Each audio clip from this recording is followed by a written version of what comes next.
기도를 멈추지 맙시다. 사람이요, 너무 소소한 일이 많았습니다. 도무지 참아도 못 참겠어요. 너무 화가 납니다. 이유가 뭐냐? 남들이 자꾸 앞에서는 요렇게 하고 뒤에서는 뒷담 맞힌다는 거 아시죠? 뒷말을 해가지고 너무 속상해가지고 견디지를 못해가지고 술도 못 먹는 사람이 술도 먹고 그 다음에 약을 먹었습니다. 죽고 싶어서. 그런데 그 아버지가 급히 그 쓰러지는 모습을 발견하고 병원에 이제 구급차를 불러서 병원에 응급실에 가서 이 처치를 했습니다. 그 의사가 물어봅니다. 약을 몇 알 먹었습니다. 70알 먹었습니다. 왜 안 죽었지? 어떻게 먹었냐? 술하고 같이 먹었다. 이상하다. 얼마나 속에서 얼마나 억울했으면 그랬을까요? 보통 착한 사람이 원래 그러거든요. 자기한테 풀을 낼 방법이 없으니까. 너무 화가 나니까, 견디지 못하니까 약 먹어버립니다. 그것도 안 되니까 술을 먹어버립니다. 이 세상은 참 불합리합니다. 우리 착하고 선한 사람이 고통을 받고 어려움을 겪는 경우가 참 너무 많습니다. 이 사람이 이제 깨어났습니다. 깨어나서 살아가려니까 인생이 막막하고 너무 재미가 없어요, 세상이. 근데 누가 기도해봐라 하는 소리를 듣습니다. 기도할 줄을 압니까? 교회에 가서 앉아서 하나님 인사합니다. 하나님 저 왔습니다. 표현은 잘 안 해요. 말도 잘 할 수도 없고 기도라는 그 깊은 세계에 들어가지도 못하니까 그냥 매일 새벽에 와서 하나님만 찾고 그냥 갑니다.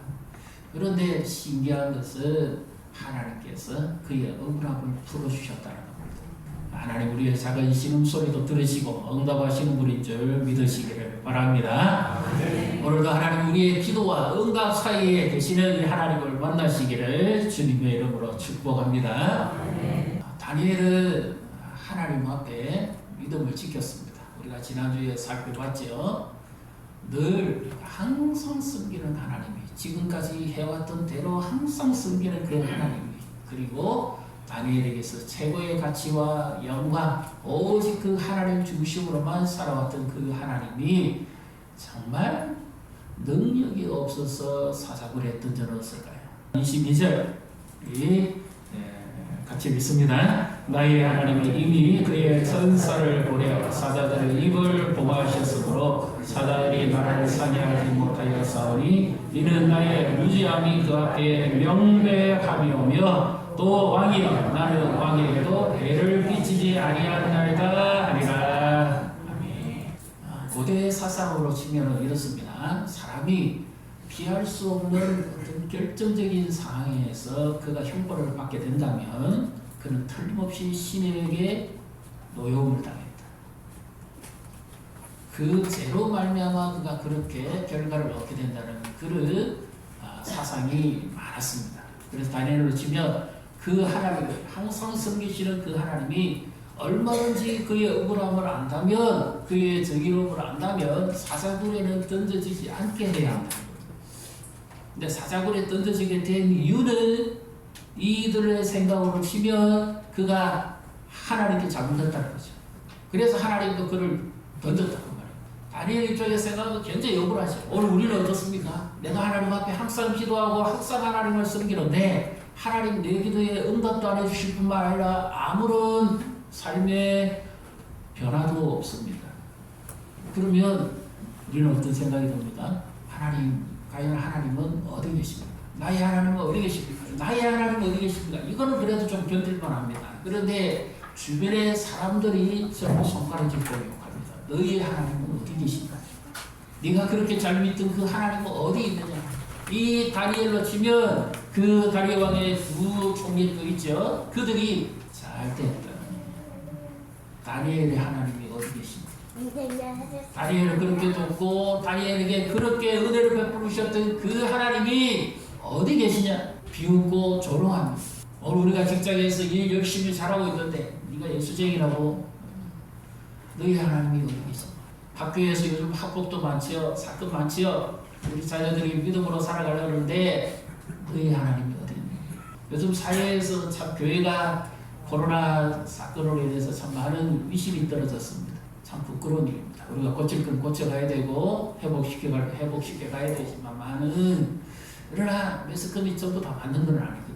그런데 하나님이 우리가 생각하는 것만큼 빨리 세상이 안 바뀝니다. 그럼 하나님 과연 어디 계시냐? 우리의 억울함은 누가 풀어주느냐?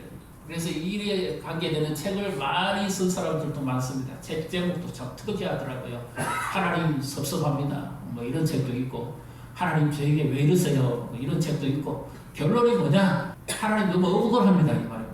내가 이런 소리 들을 만큼 살지 않았는데 왜 이런 결과가 나왔는지 하나님이 너무 억울합니다. 오늘 우리의 삶도 그렇지 않습니다. 사람들은 성실하게 믿음을 잘 지켜왔는데 전혀 결과가 좋지 못한 소리를 듣으면 너무 화가 납니다. 속상합니다.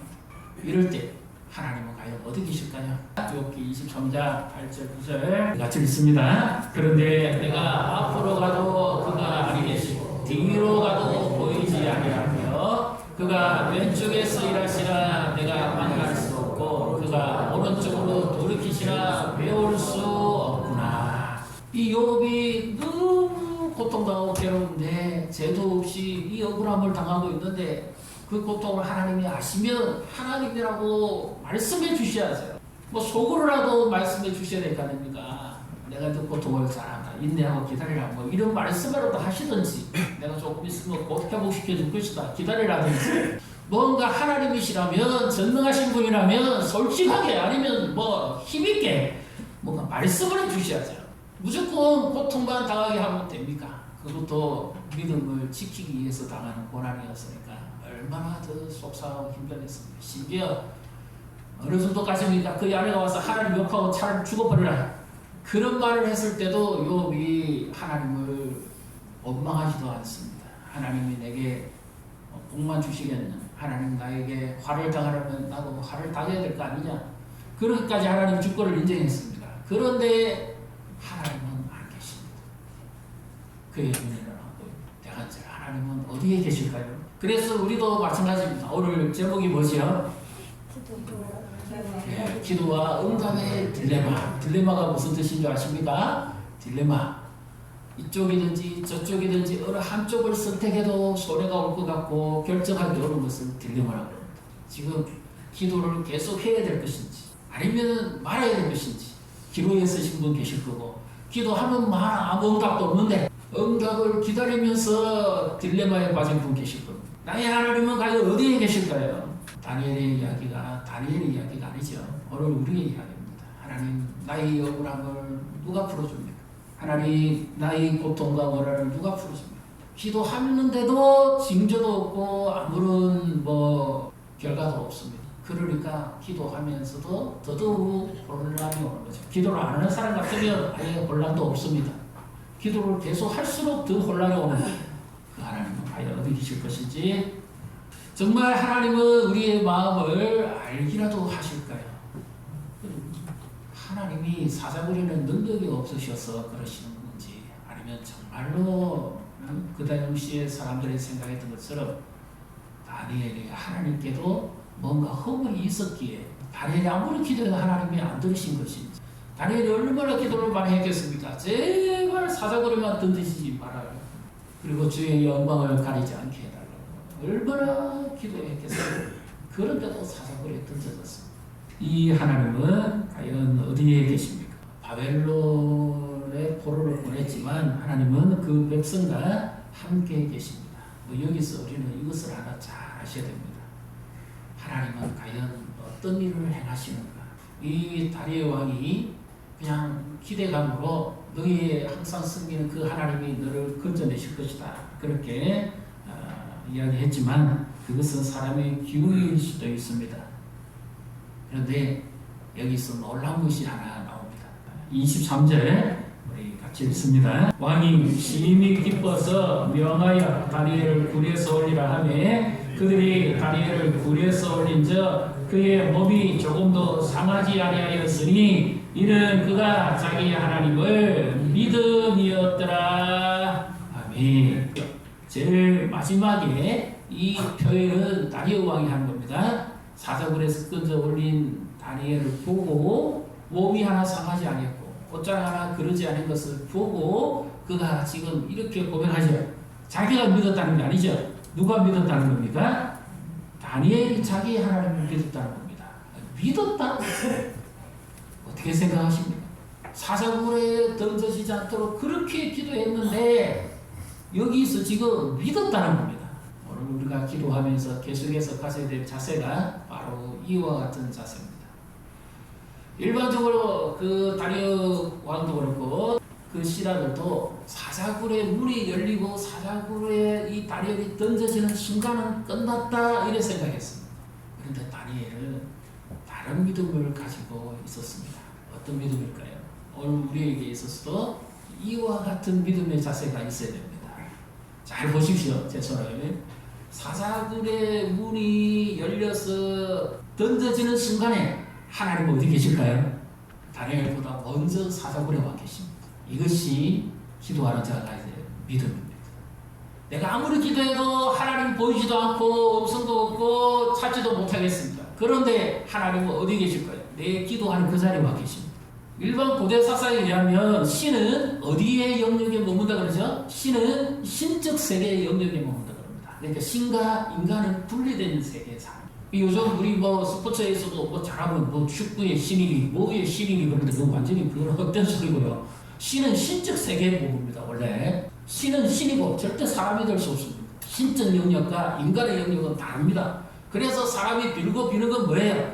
자기 인간의 한계에는 다다랐고 딜레마에 빠졌고 신적 세계에 있는 그분의 능력을 힘입어서 자기 문제를 해결하겠다는 거잖아요. 그래서 빌고 빌고 간구하죠. 그런데 다니엘이 믿은 하나님은 그런 하나님이 아니라는 겁니다.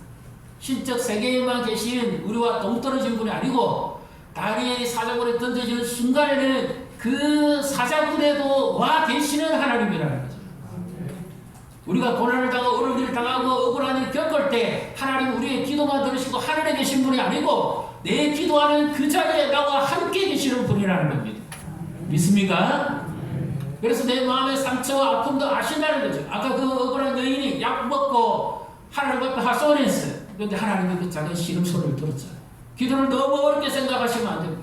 내가 기도하는 그 자리에 하나님이 나와 함께 계십니다. 그리고 우리는 기도하면서 너무 결과에 대해서 예민하게 반응합니다. 그리고 염려가 많습니다. 이거보다 더 안 좋아지면 어떡하지? 내 병이 이거보다 더 심하면 어떡하지? 자녀를 위한 기대가 이거보다 더 힘들어지면 어떡하지? 그것을 미리 내가 예측하고 생각하는 이건 사단이 주는 거예요. 그 영역은 하나님께 맡겨야 됩니다. 마지막에 사자굴에 떨어지면 떨어지는 순간에 주님이 그 자리에 나와 함께 계시다는 것을 믿는 믿음을 가져야 됩니다. 그때까지는 아니에요. 사자굴 문이 열리고 떨어지는 순간까지는 완전 다른 세계가 열립니다. 하나님은 하늘에도 계시고 땅에도 계시고 바다에도 계시고 모든 위에 계십니다. 시편 139편에 보면 여호와는 나의 생각을 아시고 내가 눕고 앉는 것도 아시고 내 가는 길도 아시고 내 혀에서 나오는 말씀이 모르시는 것이 하나도 없습니다. 내가 주를 떠나서 어디에 가리까? 내가 하늘 끝에 올라갈지라도 주가 거기 계시고 내가 바다 속에 들어간다 할지라도 주가 거기 계시고 주께서 내 오른손을 붙드셨나이다. 우리가 어디를 떠나면 주가 안 계실까요? 주님이 나와 항상 함께 계십니다. 그분이 우리가 믿는 하나님. 결과를 미리 예측하지 마세요. 내가 기도하면서 그 응답에 대한 예측 시나리오를 끊으십시오. 하나님은 그때가 되면 그때 일하시는 분입니다. 아직은 사자굴 밖에 있어요. 사자굴 밖에서 하나님의 역사와 사자굴 안에서 하나님의 역사는 다른 겁니다. 내가 만약에 염려하는 그 상황이 벌어지면 하나님이 피할 길도 열어주시겠지만 만약에 내가 감당해야 된다면 그 자리에서도 능히 감당하게 하실 분인 줄 믿으시기를 바랍니다. 사단은 이렇게 말합니다. 이제 끝났다. 다니엘이 사자굴에 던져질 순간에 다리오 왕이 함께 있었던 그 모든 신하들은 뭐라고 그랬을까요? 이제 다니엘은 끝났다. 지구상에서 영원히 다니엘이라는 이름은 사라진다. 영원히 보지 못할 것이다. 하나님은 안 그렇습니다. 떨어지면 떨어지는 그 순간에 하나님은 그 자리에 계신 분. 신의 영역에만 머물고 가만히 앉아서 우리 예배만 받으신 분이 결코 아닙니다. 나의 고난과 나의 삶의 그 자리에 일상 가운데 직장에서 변화되지 않는 학교 현장에서 여전히 그 주님은 나와 함께 계시고 나를 지키고 보호하시는 분인 줄 믿으시기를 바랍니다. 그래서 다니엘이 믿었다는 것은 처음부터 기도하면서 다니엘이 믿었던 것은 바로 이 믿음입니다. 끌려가든지 사자굴에 던져지든지 어땠든지 주님은 그 자리에 계신 것입니다. 원래 고대 신개념은요 도시 개념과 지역 개념입니다. 그래서 예를 들어서 여리고 사는 사람이 뭐 베델로 간다든지 그러면 베델에 가서 신에게 제사를 먼저 지내야 됩니다. 자기 입적을 알려야 돼. 그래야 보고를 받습니다. 그 제사장을 제일 먼저 찾아가야 돼. 근데 지역 안에서만 머무는 신이거든요. 근데 하나님은 그렇지 않다는 거예요. 하나님 이 땅에 계셨다든지 바벨론에 포로로 갔을 때는 그 백성들 위에 하나님이 함께 계셨어요. 심지어 다니엘과 함께 하신 하나님은 다니엘의 그 국사위에 함께 하셨고 다니엘이 억울한 누명을 쓰고 사자굴에 던져지면 사자굴 안에도 함께 계시는 하나님, 살아계신 하나님. 그래서 기도를 멈추면 안 됩니다. 옆에 분 보시고 축복하십시다. 그래서 기도를 멈추면 안 됩니다. 왜 기도를 멈추면 안 될까요? 기도를 멈추면 내 믿음이 떨어져 버리기 때문에. 기도를 멈추면 내 예측 시나리오가 상황에 빠져버리지 믿음이 안 생깁니다. 그래서 다니엘은 끝까지 하나님의 말씀을 믿는 믿음을 저버리지 않기 위해서 기도한 겁니다. 기도하면 믿음이 회복되고요. 기도하지 않으면 믿음이 떨어져 버립니다. 여러분 지금 기도하고 계십니까? 믿음이 떨어지고 계십니다. 사단이 원하는 게 뭐예요? 다니엘과 하나님을 어떻게든지 떼놓는 겁니다. 기도만 하면 하나님이 다니엘과 함께 일하시니까 저 하나님과 다니엘을 떼놓을 수 있는 방법은 기도라는 것을 못하게 하는 거예요. 하나님이 그에게 아무리 지혜를 주고 은총을 주려고 해도 그에게 믿음이 들어가지 않으면 아무 일도 하지 못할 것이다. 겉으로 사자굴이 올보였지만 더 본질적으로 원하는 것은 하나님과 떼놓는 것. 이게 뭐예요? 사단의 작전이죠. 오늘 우리에게 있어서 믿음을 떨어뜨리는 방법 간단합니다. 기도하지 못하게 하는 거예요. 하나님을 의지하지 못하게 하는 거죠. 하나님 원망하게 하고 하나님 섭섭합니다. 자신의 예측 시나리오에 빠지게 만드는 거죠. 그러면 그럴수록 우울해지고 침울해지고 주저앉습니다. 나중에 하나님을 말씀 듣기도 싫어집니다. 불쭉 떠나고 싶습니다. 그러면은 주님이 어디 계실까요? 우리가 주의 신을 떠나서 어디로 가리까? 하나님은 우리의 지각을 뛰어넘으신 분입니다. 그분은 전능한 분입니다. 왜 다니엘은 계속해서 기도했고 하나님을 믿고 의지했을까요? 다리와 모르는 하나님을 보여주시기 위함입니다. 이미 22절에 다리오 왕에게나 하나님에게 아무 해를 끼친 적이 없고 죄를 범한 적이 없다는 것은 결정적으로 드러났지요. 그리고 23절에 하나님을 믿었다고까지도 고백했습니다. 그랬더니 그 이유가 어찌 되냐? 기도하고 기다렸더니 마침내 하나님께서 어떻게 하시는가를 보십시오. 24절에는 다리오 왕의 두 총리와 가족들과 자녀들을 다 묶어서 사자굴에 던집니다. 그랬더니 아예 그들이 바닥에 닿기도 전에 사자가 다 먹어버립니다.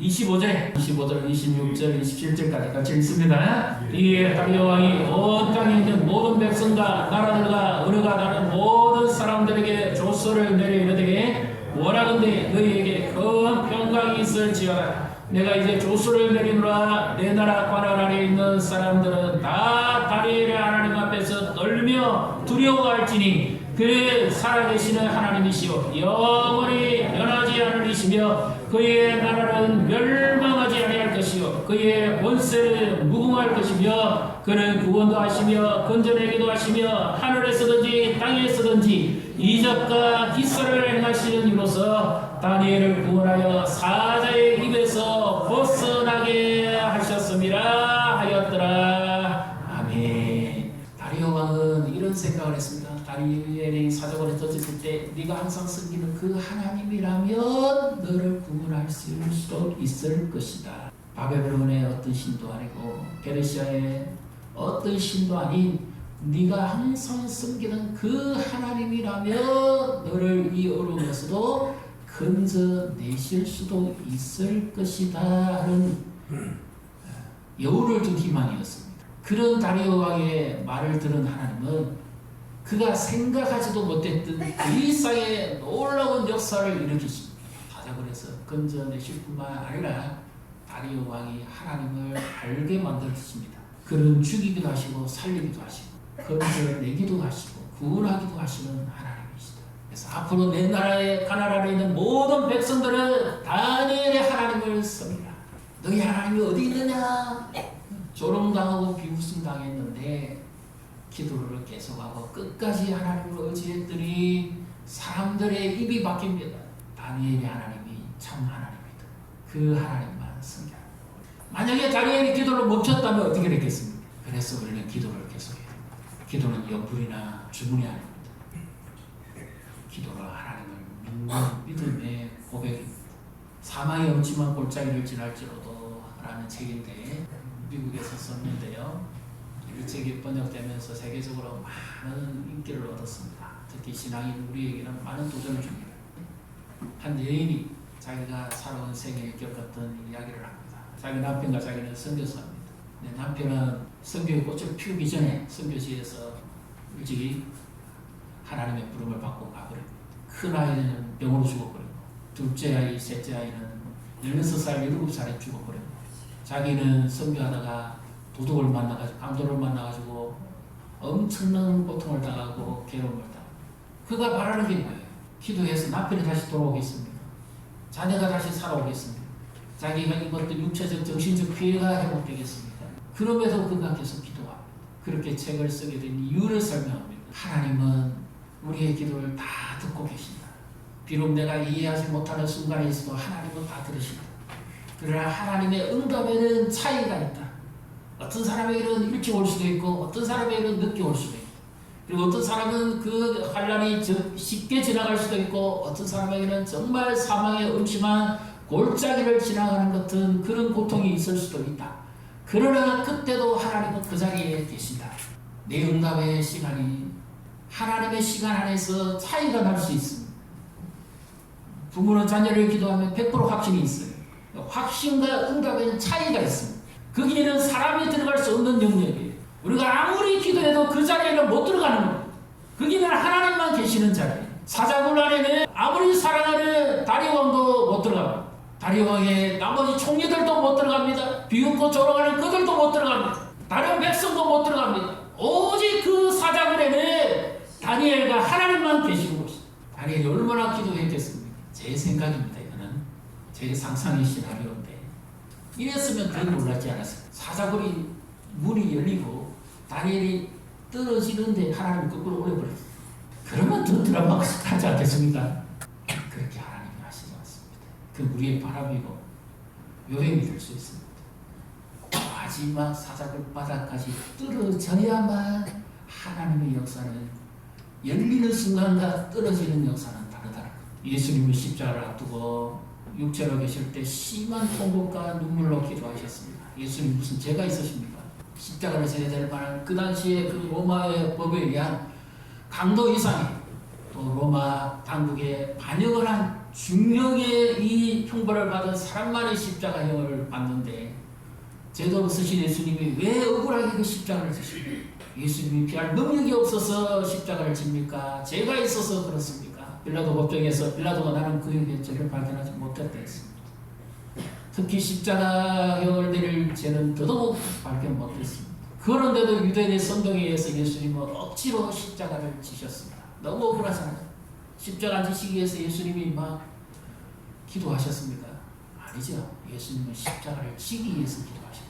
신약성경 히브리서 5장 7절부터 9절까지 말씀 같이 읽습니다. 그를 육체에 계실 때 자기를 죽음에서 능히 구원하실 이에게 심한 통곡과 눈물로 강구와 소원을 올렸고 그의 경건하심으로 말미암아 들으심을 얻었느니라. 그가 아들이시면서도 받으신 고난으로 순종함을 배워서 온전하게 되셨은즉 자기에게 순종하는 모든 자에게 영원한 구원의 권한이 되시고 예수님의 육체로 계실 때 우리의 고통을 다 받으시고 억울하게 십자가형을 받으시고 십자가를 지셨죠. 얼마나 억울하십니까? 근데 예수님은 십자가에서 죽으심으로 끝나지 않지요. 십자가 위에서도 하나님 앞에 기도하시고 마침내 자신의 구속 사명을 다 이루십니다. 죽으심으로 끝날 줄 알았어요. 죽음과 죽음 위의 세계는 사람이 간섭하지 못하는 하나님의 영역입니다. 예수님이 말씀대로 죽으시고 그 이후에 하나님의 능력으로 다시 부활하십니다. 그래서 우리의 구원자가 되십니다. 완전히 역전되었죠. 예수님은 이와 같은 영원한 승리를 우리에게 주셨습니다. 다니엘의 이 사자굴 속에서의 기도 우리에게 무엇을 가르쳐 줄까요? 인생 역전입니다. 기도하면 지금까지 내가 당하는 고통과 괴로움과 아픔을 하나님이 응답하여 주시며 모든 상황이 역전된다는 사실을 믿으시기를 바랍니다. 기도하면 옆에 분 보시고 축복하십시다. 기도하면 역전됩니다. 기도하면 회복됩니다. 기도하면 살아납니다. 기도하면 승리를 주십니다. 기도하면 이와 같은 일이 일어납니다. 그래서 기도와 응답의 딜레마 내 영역이 아니에요. 나는 믿음으로 계속 기도해야 돼. 언제 응답이 일어날지 나는 모릅니다. 내 확신과 하나님이 일하시는 응답의 사이에는 거리가 있습니다. 언제 하나님이 일하실지는 아무도 모르고 하나님 생각과 내 생각은 다릅니다. 그러나 하나님이 응답하시는 그때가 가장 정확합니다. 그리고 하나님이 일하시며 모든 상황은 달라집니다.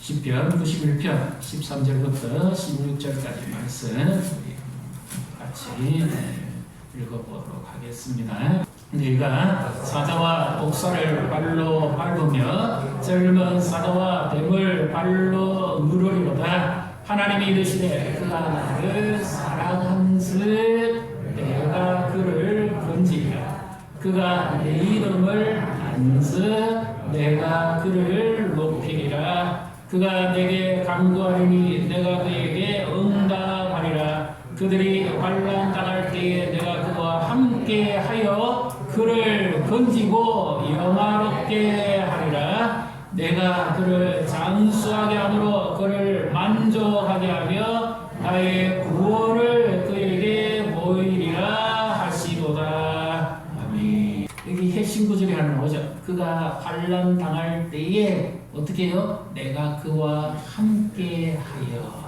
시편 95절에 그냥 지나갈 말이 아닙니다.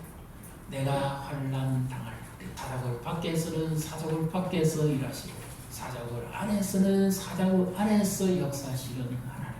내가 기도를 하는 동안에는 내 기도를 들으시고 일하시고 내가 정말 환난과 고통을 당할 때에는 그 자리에 나와 함께 하시고 일하시고 마침내 하나님의 역사를 일으키셔야 되는 시간에는 완전히 역전시켜서 회복시키시는 하나님.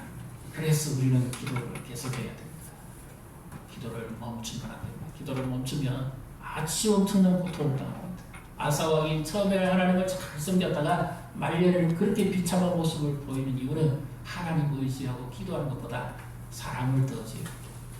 이 다니엘 결론이 어떻게 납니까? 다리오 왕 때에 고레스 왕 때에 그가 형통하였더라. 하나님은 다니엘도 생각하지 못했고 다리오 왕도 생각하지 못했고 그 당시 어느 누구도 생각하지 못했던 하나님의 역사를 오늘 우리도 마찬가지입니다. 우리가 하나님을 어느 정도 알든지 모르든지 관계없이 하나님 우리의 기도를 들으시고 우리가 알게도 하시고 모르게도 하시고 하나님은 하나님의 일을 진행하십니다. 다만 우리의 기도와 응답의 차이가 있어요. 언제 하나님이 일하실지. 지금 사자굴 밖에 계십니까? 기도를 계속하시고 사자굴 떨어졌다고 생각합니까? 바닥에 떨어지기 전까지 하나님은 그 안에서도 역사하십니다. 바닥에 떨어졌다면 하나님은 그때도 하나님의 일을 하실 겁니다. 기도를 멈추지 마시고 이 결실의 계절을 강하게 기도하면서 주와 더불어 동행하시고 영적 잠을 깨워서 기도하시고 기도하지 않는 소리를 보지 마시고 기도함으로 풍성한 기쁨을 누리시기를 주님의 이름으로 축복합니다.